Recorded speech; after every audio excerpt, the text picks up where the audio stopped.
Ya, bagaimana kemudian kasus itu lagi-lagi mencoreng kehakiman di tanah air dan juga menghilangkan rasa kepercayaan masyarakat terhadap penegakan hukum di Indonesia. Bagaimana hal ini kemudian bisa terjadi? Lagi-lagi kalau kita lihat pemirsa sejak 13 tahun terakhir, total ada kurang lebih 29 hakim yang ditetapkan sebagai tersangka kasus korupsi. Bagaimana mereka yang kemudian di bumi disebut sebagai wakil Tuhan justru menjual keadilan? Kami akan membahasnya bersama dengan sejumlah narasumber. Kami sudah hadir bersama dengan kami di studio. Apa kabar Indonesia Malam saat ini? Ada Pak Marwar Arsiahaan, Hakim MK tahun 2003 hingga 2008 ya Pak ya. Selamat malam Pak Marwar. Selamat malam. Selamat malam. Salam sehat untuk Anda Pak Marwar. Terima kasih sudah hadir. Terima kasih. Dan juga sudah hadir bersama dengan kami ada Mas Kurnia Ramadana selaku pemerhati hukum. Selamat malam Mas Malam Kurnia. Mbak Maria. Kabar sehat ya Mas ya? Sehat, alhamdulillah. Dan juga sudah tersambung bersama kami pemirsa ada juru bicara MA, ada Prof Yanto yang nanti juga akan bergabung bersama dengan kami. Oke, kalau kita melihat kasus terakhir Mas Kurnia, bagaimana kemudian ini bisa menggoncang kita semua? Ini juga bukan nama-nama yang biasa saja. Ini merupakan nama-nama hakim yang luar biasa menangani kasus hukum yang juga tidak biasa, Mas Kurnia. Ya, ini merupakan badai ya, di lembaga peradilan dan penegakan hukum di Indonesia. Lebih dari 20 hakim terjerat kasus korupsi hampir di seluruh tingkatan. Kalau kita bicara di tingkat pengadilan jumlahnya banyak, ada juga hakim agung di Mahkamah Agung yang pernah terjerat korupsi, bahkan di Mahkamah Konstitusi, 2 hakim konstitusi juga pernah menjadi pesakitan di Komisi Pemberantasan Korupsi. Tentu ini patut disesalkan dan harus ada pembenahan secara sistemik, khususnya di lembaga Mahkamah Agung. Lembaga yang menjadi pengawas juga harus turun langsung. Misalnya, kita memiliki komisi yudisial yang bisa melihat, menginvestigasi apakah ada dugaan pelanggaran kode etik atau tidak. Di internal Mahkamah Agung ada badan pengawas Mahkamah Agung. Sehingga ke depan jika kolaborasi ini bisa dilakukan, tentu harapan kita angka praktik korupsi mafia peradilan itu dapat turun atau bahkan bisa dihilangkan. Tentu kalau kita bicara hakim, ada beberapa pemaknaan. Misalnya hakim itu adalah penegak hukum sekaligus penentu keadilan dengan jumlah yang sangat fantastis. Kurang lebih kalau saat ini sedang diusut oleh kejaksaan ada angka 60 miliar rupiah yang dilakukan oleh 4 orang hakim, 1 pejabat struktural saat menjadi wakil ketua Pengadilan Negeri Jakarta Pusat, dan ada 3 orang hakim. Bahkan korupsi itu dilakukan ketika berkas itu baru masuk. Untuk membaca awalan perkara saja ada tarif yang dikenakan miliaran rupiah. Tentu ini harus diusut secara transparan dan kita berharap nanti ketika masuk proses persidangan, tuntutan dan vonisnya dapat mencerminkan rasa keadilan. Maka dari itu Mbak Maria, kalau kita bicara tentang Undang-Undang Pemberantasan Tindak Pidana Korupsi, pasal yang terkait dengan suap hakim itu dibedakan. Ada pasal 6 ayat 1 huruf A di sana, di mana ketika dibedakan berarti ada lex spesialis dan hukumannya jauh lebih berat. Bagi penyuap, kalau penyuap biasa, misalnya di pasal 5 Undang-Undang Tipikor itu, maksimal hanya 5 tahun penjara. Tapi kalau kita bicara tentang suap hakim, maka maksimalnya lebih dari 10 tahun penjara. Sebegitu seriusnya undang-undang melihat korupsi peradilan, namun sayangnya para wakil Tuhan itu justru menciderai dan mencoreng nama baik institusi Mahkamah Agung. Oke, artinya kalau Anda melihat ini celahnya berada di pengawasan dalam hal ini Komisi Yudisial?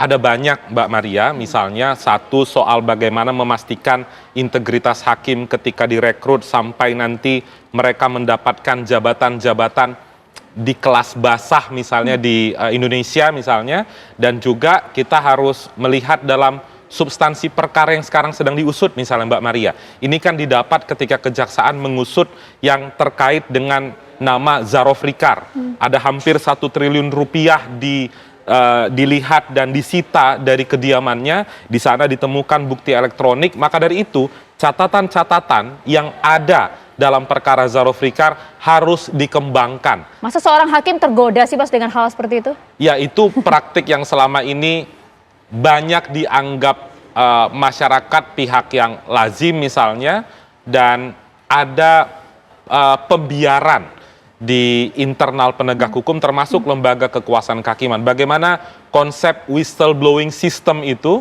bisa dibangun di Mahkamah Agung dan lembaga kekuasaan kehakiman dengan sendirinya mereka bisa berbenah ketika WBS itu whistleblowing system itu dapat berjalan dengan baik. Itu Mbak Mar. Iya, kalau kita coba bisa hadirkan juga di layar kaca ya pemirsa, kita coba ingin lihat beberapa barang bukti yang kemudian akan ditampilkan di layar kaca Anda. Ini bisa dilihat bagaimana kemudian ini sempat ramai juga kemarin di media sosial begitu ya Mas ya.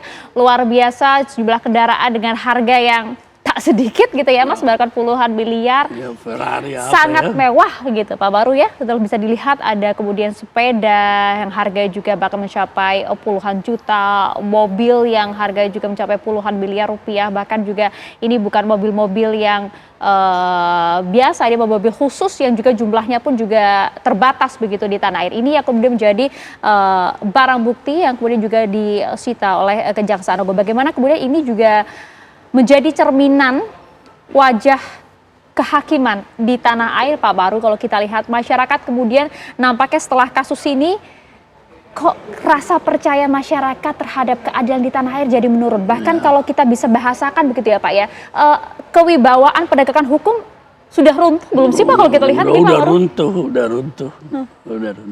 Ya, jadi saya pikir begini nih. Mencengangkan sekaligus sangat menyedihkan ya bahwa itu berulang-ulang terjadi dan skalanya juga sebenarnya mungkin jumlahnya bisa sama dari diukur dari yang lalu, tapi dia punya jumlah uang yang diterima semakin dahsyat begitu. Oleh karena itu hal yang sangat menyedihkan sekarang bahwa hakim sebagai penegak hukum dan keadilan itu sebagai benteng terakhir sudah runtuh di dalam negara dan bangsa Indonesia sehingga masyarakat kehilangan kepercayaan. Kalau sudah kehilangan trust, maka itu artinya tidak ada lagi gunanya. Atau kalau kita ambil orang merasa membawa kasusnya ke pengadilan, dia tidak memiliki lagi suatu rasa percaya diri bahwa keadilan akan di sana kecuali ada uang tertentu. Wajar saja kan melihat itu Pak? Ya tidak wajar kalau dari sudut apa yang menjadi cita-cita kita sebagai negara hukum kan. Tetapi bagaimana misalnya membenahi ini, kalau saya melihat bahwa dari sudut intensitas, dari sudut jumlah orang dan jangka waktu yang panjang, tampaknya kita terutama Mahkamah Agung tidak belajar bagaimana sebenarnya mengatasi ini. Dan kita juga di dalam sistem pengawasan itu bukanlah seperti yang dibayangkan orang hakim itu diawasi, diikuti. Itu banyak metode-metode yang kita harus belajar ke negara-negara yang lebih maju, bagaimana mekanisme pengawasan itu. Dan khususnya Indonesia ketika perubahan Undang-Undang Dasar dimulai tahun 1999 adanya KY dan MK, kemudian Mahkamah Agung tetap ada. Sebenarnya di dalam perkembangan itu juga ada yang disebutkan konsolidasi, restrukturisasi, reorganisasi yang mencoba membenahi ini semua sehingga menjadi akan lebih jelas. Tetapi kesulitan kita sekarang kalau di Mahkamah Agung itu mereka tetap juga melihat sistem satu atap itu, one roof system yang diciptakan pada tahun 1999 waktu peralihan kita dari Orde Baru zaman Pak Habibie, disetujui usul termasuk saya mengusulkan ikut juga mendukung itu satu atap itu dulu, tetapi menjawab persoalan di zaman Pak Harto. Tetapi sesudah itu sekarang tentu berubah keadaannya dan Mahkamah Agung ini sebenarnya di dalam keadaan sekarang ini tidak bisa lagi berdiri sendiri, harus ikut. Bahkan presiden sebagai pemegang kekuasaan tertinggi di eksekutif, tetapi juga sebagai pimpinan negara, kepala negara, dia harus juga ikut mendorong dan bukan dalam arti mencampuri, tetapi mendorong bagaimana pembenahan peradilan ini. Bahkan juga dengan melihat Zarof yang memiliki skala besar begitu dan 1 triliun dengan 51 kilogram emas itu tentu itu adalah dalam jangka panjang. Dia pejabat di sana kurang lebih sampai berapa puluh tahun dan bahkan menurut cerita apa itu benar saya belum pastikan itu bahwa dia juga menjadi tim sukses dari ketua Mahkamah Agung yang ada sekarang. Yang boleh dikatakan dia menjadi menang mutlak pada waktu itu. Oleh karena itu bahan-bahan ini harus dikaji, tidak bisa hanya Mahkamah Agung sendiri tetapi sistem yang kita lihat bahkan komisi judisial harus diperkuat dengan kondisi yang sekarang ini, di mana dia sering sekali tidak dipercayai atau tidak dihormati betul lah ketika dia melakukan suatu model-model pengawasan. Tapi model pengawasan juga harus kita belajar sedemikian rupa sehingga ada yang dikatakan tidak boleh pengawasan itu melanggar independensi hakim, itu harus kita pegang teguh. Oleh karena itu mekanismenya seperti apa? Inilah yang harus dipelajari secara bersama-sama. Oleh karena itu pada waktu Zarov tertangkap, kita menyarankan juga Presiden keluarkan dululah Perpu. Kita hold dulu semua kegiatan Mahkamah Agung, kita teliti dulu semua ini, baru nanti akan kita lihat siapa yang masih pantas untuk menduduki ini.